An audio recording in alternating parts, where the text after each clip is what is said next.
Have you ever found yourself sitting there right in the middle of this deeply frustrating argument or, some totally chaotic situation? Oh, yeah. We all have. Right.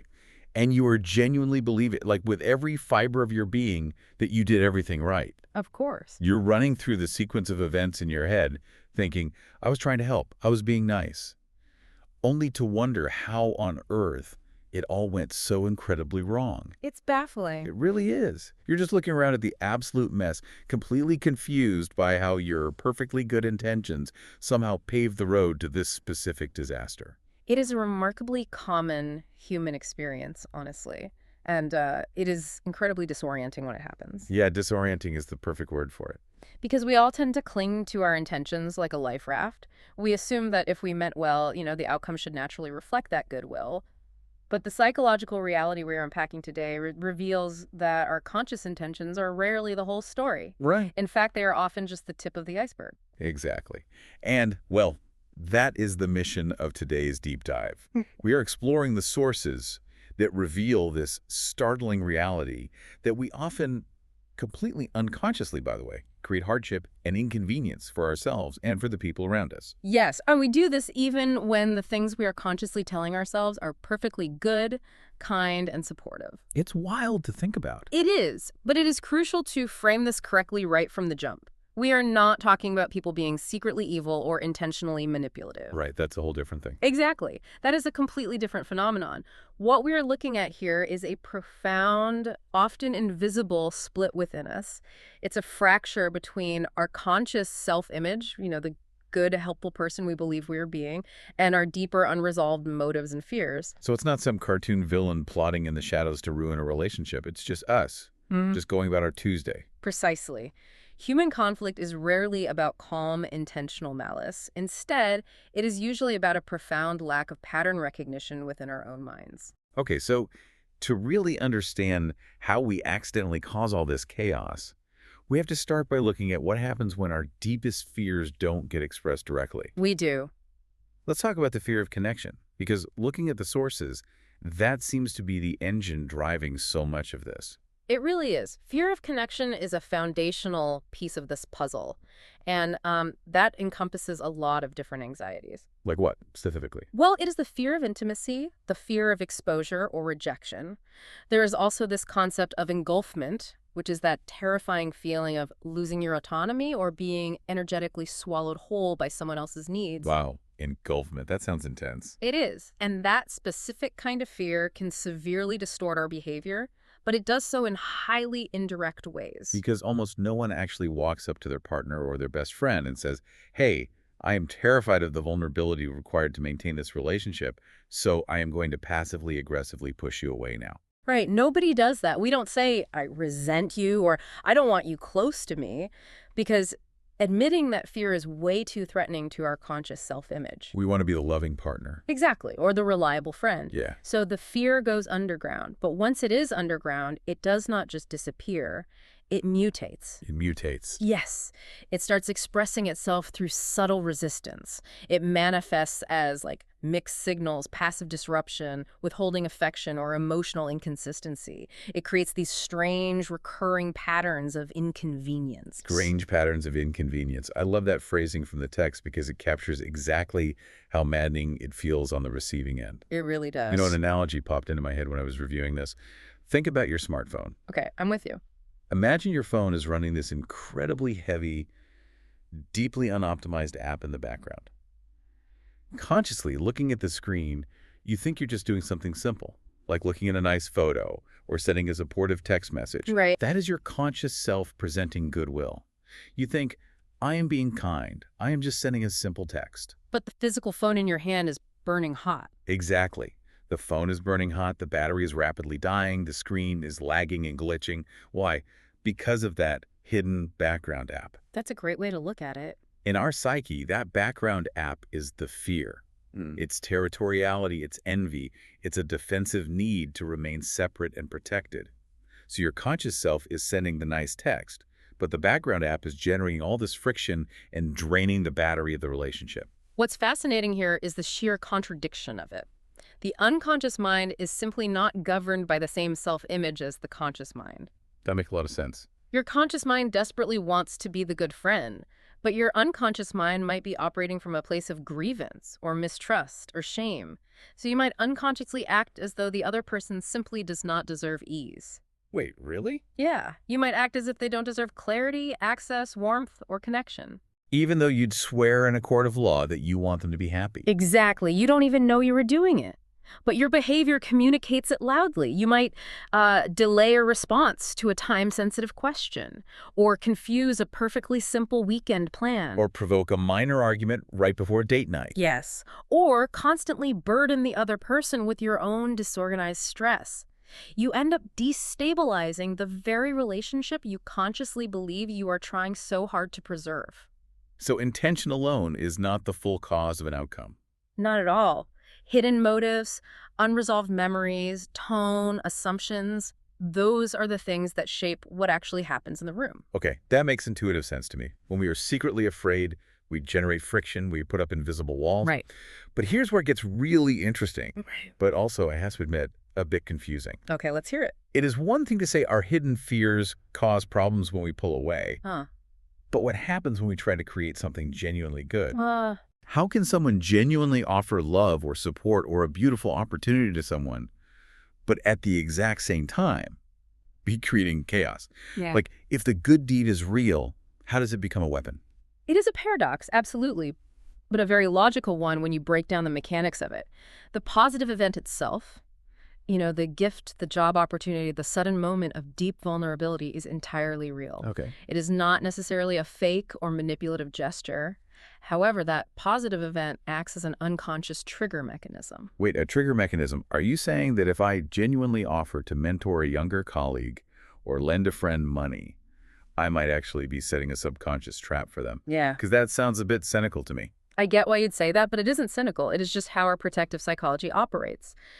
A person might consciously want to create something connective and beautiful, Right. but a deeper, unexamined part of them might secretly crave the exposure, the power dynamic, or the dependency that naturally follows that closeness. Or, conversely, they might unconsciously crave the crisis that usually follows a period of intense vulnerability because chaos feels safer and more familiar to them than peaceful intimacy. So they're creating goodness and chaos through the exact same action. Precisely. Okay, so let's make this real for you listening right now. Think about a time in your life when someone gave you a really generous gift or offered you a massive professional opportunity. Right, a big opening. But over time, it started to feel like an emotional trap. Like every time you used the gift, there were strings attached. Or flip it around. Yeah, flip it around. Think about a time when you genuinely offered to help someone out. You offered your time, your energy, and you really meant it. But the second they actually started relying on you and asking for that help, you found yourself feeling inexplicably annoyed by them. Yes. That feeling of annoyance is the key indicator because people are not fully conscious of what a new emotional opening activates either in themselves or in the other person. The positive event becomes a doorway into all this unresolved material. So it brings up all the baggage. Exactly. You offer the help, the person leans on you just like you asked them to, and suddenly your own unresolved fears of being engulfed, drained, or taken advantage of rise right to the surface. And once that unresolved stuff is at the surface, you just feel totally overwhelmed. You do. The person who initiated the goodness suddenly feels distressed, suffocated, or trapped by the consequences they didn't foresee. They often react defensively to a situation they themselves helped create. They're sitting there thinking, I just tried to be generous. Why is this person being so demanding now? Exactly, completely missing the fact that their initial gesture carried invisible expectations, conditions, or unhealed boundary issues. Wow. So a blessing can actually become a rupture simply because the people involved don't understand what psychological buttons have been pushed. That's it, exactly. If our bad moods and our good deeds can both be secretly fueled by unresolved issues, it completely shatters this idea that we are always the innocent victim in our relationships. Which leads us to this concept from the sources about the myth of moral innocence. This raises an important question, doesn't it?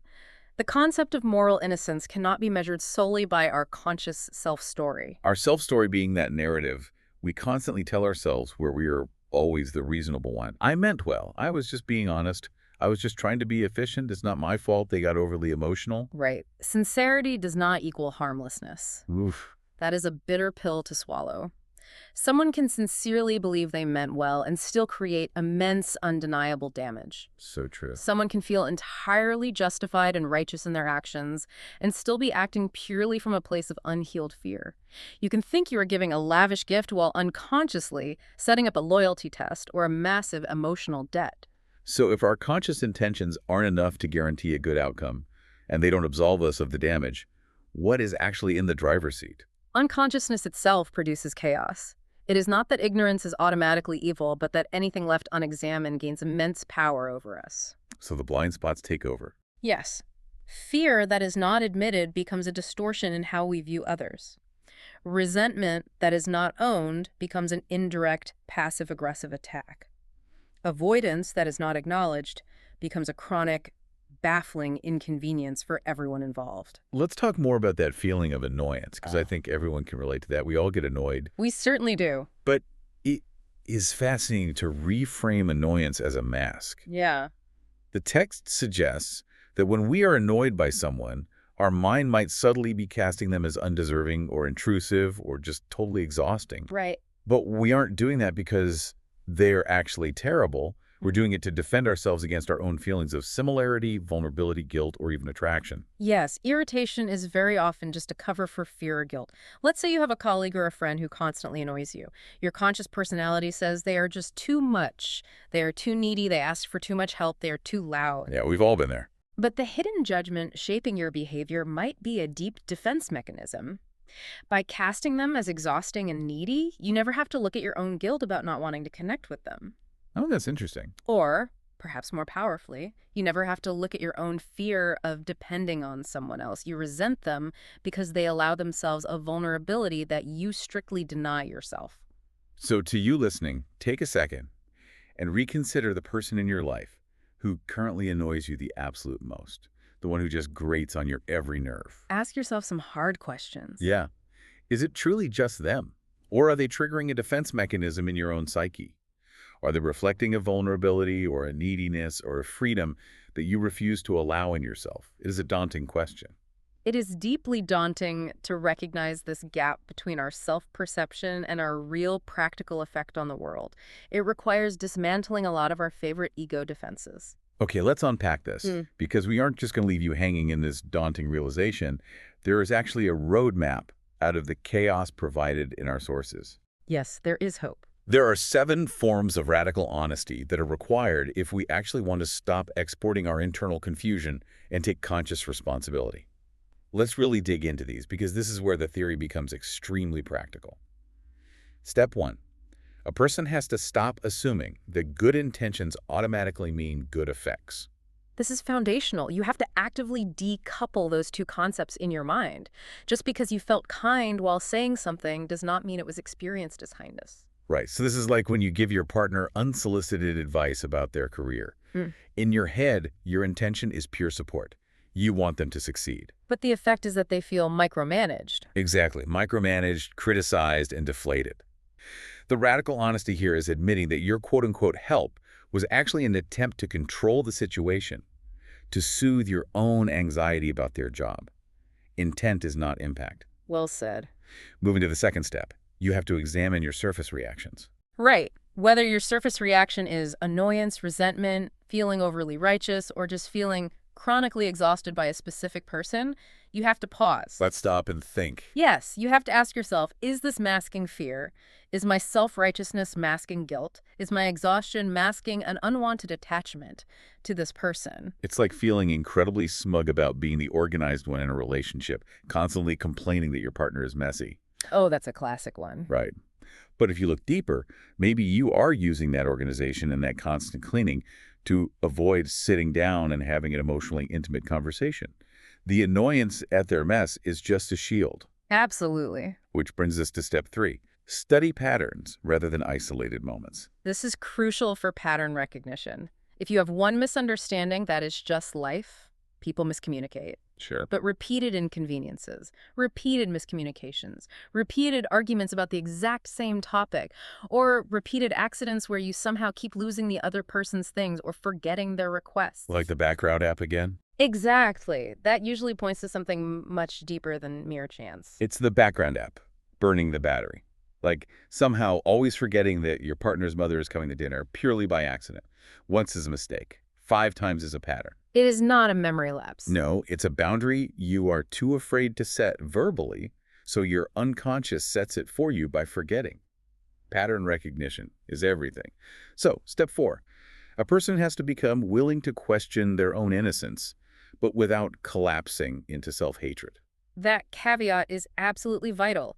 If questioning your own innocence immediately sends you into a shame spiral where you think, I am a terrible, toxic person, you will inevitably stop questioning yourself. The pain is too much. Yes.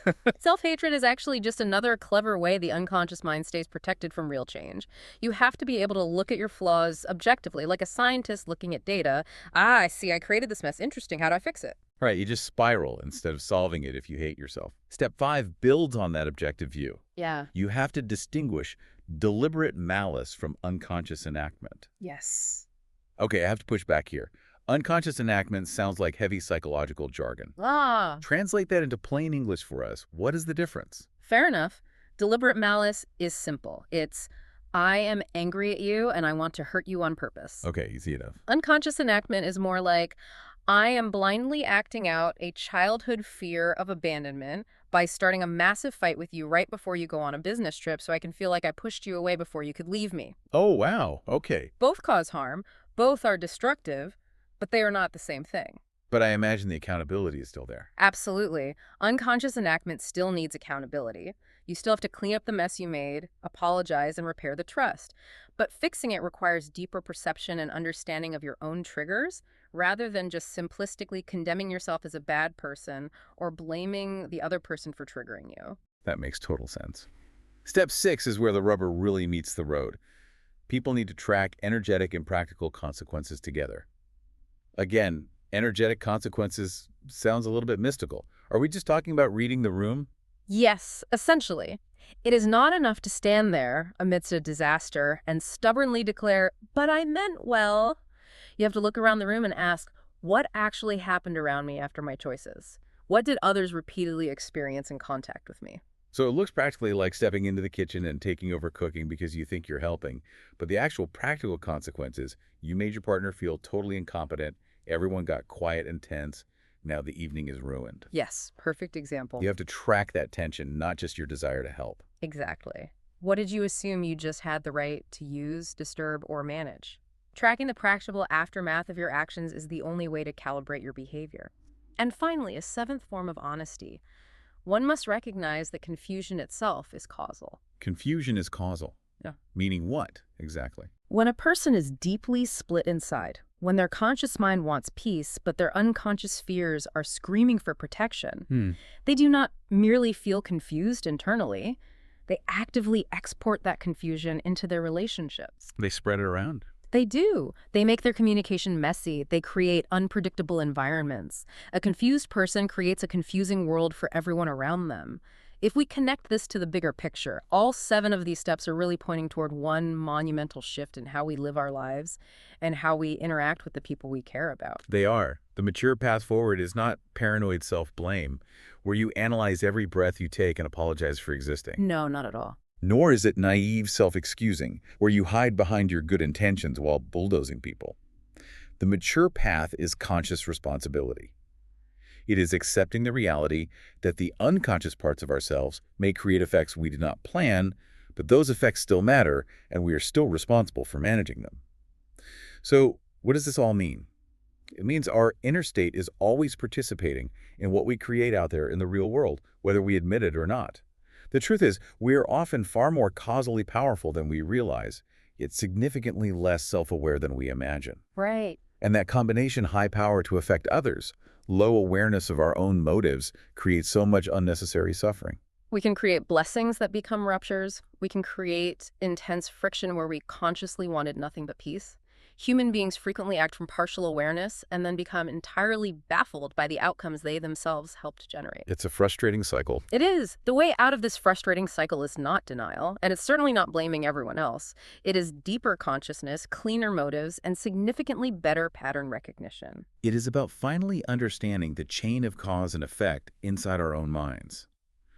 To wrap up this deep dive, we've seen that the human mind is a complex landscape where buried fears act like unoptimized background apps, silently burning up the battery of our relationships. Beautifully said. We've learned that even our most positive gestures can be unintentionally booby-trapped with hidden conditions, and that meaning well is simply not an alibi for the chaos we leave in our wake.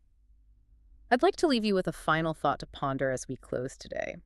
I want you to look closely at your own repeated quote unquote accidents. Okay. Consider a recurring inconvenience, a chronic miscommunication, or a repeating argument in your life right now.